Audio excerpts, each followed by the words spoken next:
Some of them you've heard or seen before, and some of them, if y'all seen them before, man, y'all really like biblical or something, because I had never seen them before. But as we were studying them, we looked and we were like, oh my God, God is that and he has a name for it. And so since we got so excited about some of them, we started out with, I think, 8 names.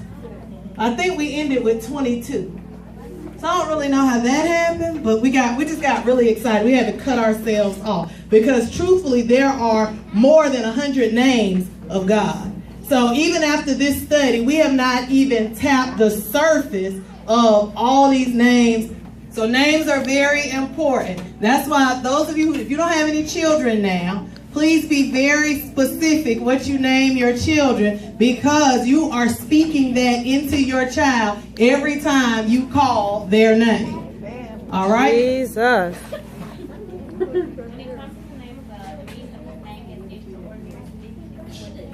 God is so amazing, so complex, so vast, and awesome. One name just can't describe him. In fact, there are hundreds of names in the Bible that describe who God is. Think of one thing that describes you. Like one name that people call you. Raise your hand if somebody calls you mama, or mom, or mommy, or mother. Okay. Raise your hand if somebody calls you daughter. Your daughter. Okay. Raise your hand if somebody calls you brother. Okay, that's another name you have. Raise your hand if somebody calls you uncle. Okay, that's another title you have. Okay, raise your hand if somebody calls you friend. If somebody calls you sugar, everybody's hand should have went up, right? I finally got him to stop calling me 10. We're going to begin at verse 1 and go through verse 6. Let's see. Go ahead, Miss Bessie. You can just read it right off the paper. I got it nice and neat for you. Before she reads it, if you look in the parentheses, I put certain words. I've defined them for us. And when Now, just those 6 verses, how many different names did God have? Like 4. What 3 do you see? Jehovah, El Shaddai, Elohim. and Elohim. Just in those 6 verses. In those 6 verses, we see 3 different names of God. Now, we're not going to go into what each of those mean today, but I just want you to see that when you're studying, it is important that you understand. So if they were to say, Terrella spanked that child. Okay, you just read that somewhere, and it said Terrella spanked that child. Okay, was it Terrella the mother? Was it Terrella the aunt? Was it Terrella the sister? Was it Terrella the pastor's missus? Which Terrella spanked that child? So if they said Terrella the mother spanked that child, that makes sense, right? Because I'm the mother, that's what I'm supposed to do. I'm supposed to spank, right? As the pastor's missus, I spank too, but I'm just saying. Yes, As the mother, that's really the role that I operate in the spanking, right? That's where I'm anointed to spank real good. All right, so we have Abram being changed to Abraham. We have Jacob being changed to Israel. And now in the book of Exodus chapter 3, we see where Moses... oh, you was doing such a Hold on, Yolonda want to say something. I really didn't, but right here it's going to change. Moses' name is going to be, no, let me see. And Moses ruled unto the Lord. No, that's not what I was thinking. But I was going into the New Testament where Paul's name was also changed. His name was Saul, which was changed unto Paul. And we know that when he was Saul, he crucified the church. So what God tried to do was give him a new identity, New reputation. a new identity, a new perspective in life, where people would begin to respect and reverence when he began to teach and preach the gospel of God. Because God knows our beginning, he knows our end. Okay? So sometimes when you think something just happened out of coincidence, it's not. It's part of your destiny.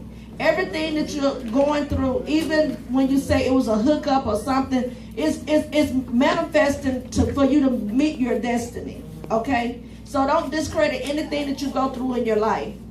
Because when Saul was persecuting the church, and when Jesus came, God knew that he was going to change Saul's name to Paul. And he would be the great one that taught people about the gospel of Jesus. He knew that he would walk with Jesus. You understand? So don't discredit anything in your life. And if the Lord speak to you, just begin to research who you are. And then it'll make sense when you start saying, well, okay, this happened and I went through this. It'll make sense to you in your own life. Because what I try to do, I try to make it personal for me. And the significance of the names of God is so that we can be intimate with him. And I do find that in prayer time, when I am praying, it's important that I use that name. Because when I need my honey to do something for me, I know I need to say, Charles, I need XYZ. If it's a more intimate conversation, honey, can I, baby, can, I have several names, but his name is Honey. Somebody got my phone at the daycare. They told me, Honey calling you. I said, yeah, that's not Honey. I am that I am means to come into being. So whatever we have need of, whatever our situation is, whatever our struggle is, whatever, God has already come into being whatever it is that we need. I need a financial breakthrough. He already says that I am being your financial solution. When I say I need a mind regulating, he is already saying I am being your mind regulator. You need peace? He is already saying I am being your peace. I am being your joy. I am being everything that you need. So in me is everything. So what else did they need? They needed a lot of stuff. What else did they need? They needed food. Provision. Provision. So he said, I am being provision. Whatever it was that they needed, God was saying, tell them I'm in. It's all in me. And that is why I like this part so much, because no matter what they needed, no matter what you need, no matter what I need, God am being that for us already. That was not grammatically correct. Okay. Existing God, the I am that I am, a covenant keeping God, Surrey. If I say Jehovah, I don't even know how to say that one, Jehovah Mazi, I know how to say it when I teach it though.